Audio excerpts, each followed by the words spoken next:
Today's reading will be Mark 14, verse 53 through 65. They took Jesus to the high priest, and all of the chief priests, the elders and the scribes, were assembled. And now the chief priests and the whole council were looking for testimony against Jesus to put him to death. But they found none. Many gave false testimony against him, and their testimony did not agree. Some stood up and gave false testimony against him, saying, "We heard him say, 'I will destroy this temple that was made with hands, and in 3 days I will build anew without hands.'" But even on this point, their testimony did not agree. And then the high priest stood up before them and asked Jesus, "Have you no answer? What is it that they testify against you?" But he was silent and he would not answer. And again the high priest asked him, "Are you the Messiah, the Son of the Blessed One?" And Jesus said, "I am. And you will see the Son of Man seated at the right hand of power and coming with the clouds of heaven." Then the high priest tore his clothes and said, "Why do we still need witnesses? You have heard his blasphemy.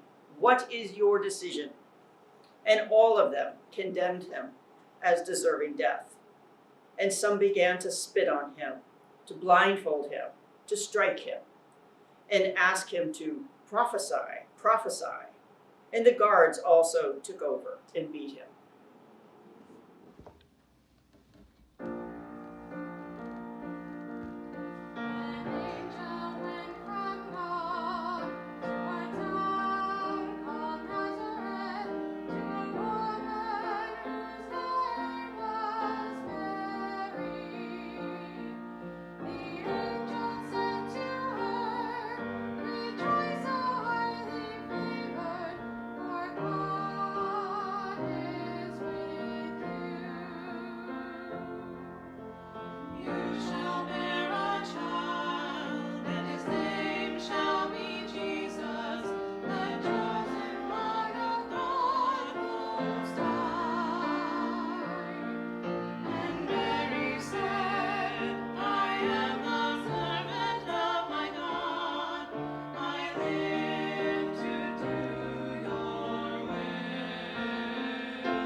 Hello and welcome. Allow me to introduce myself. You probably recognize me, but my name is Caiaphas. I was the high priest of Israel during the time when Jesus had the honor, and I had during the time Jesus lived. Hello and welcome. Allow me to introduce myself. My name is Caiaphas.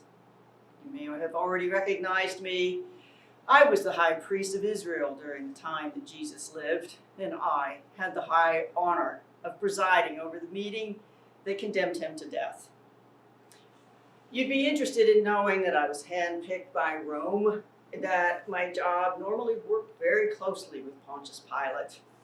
Actually, I am part of a family dynasty. My father-in-law was high priest before I took over the job. And I presided over a group known as the Sanhedrin. We were the sacred keepers of the Jewish rules and regulations. We kept the law and order, and we took it quite seriously to ensure that our people never had reason to impose an insurrection on Rome. And that's precisely why I had scouts that constantly dogged this Jesus and all his followers. One time I sent out a group of spies to follow Jesus, and I was expecting them to bring him back as a prisoner. But no, they came back with these crazy stories. They said, "Never have we heard a man speak like him."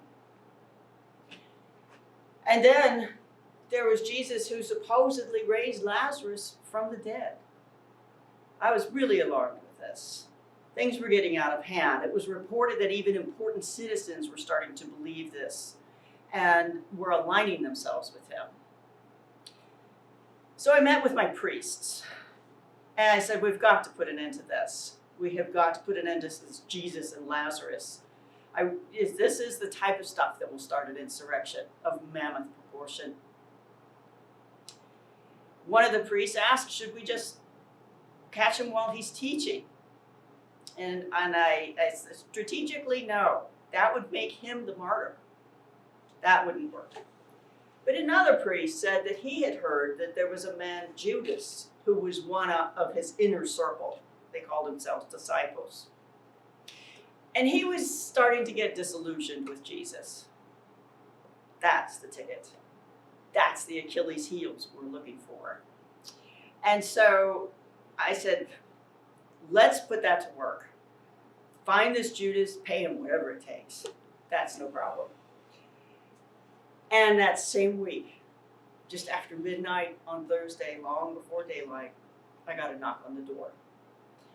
And when I opened the door, in walked a group of roughshod soldiers, and they had Jesus.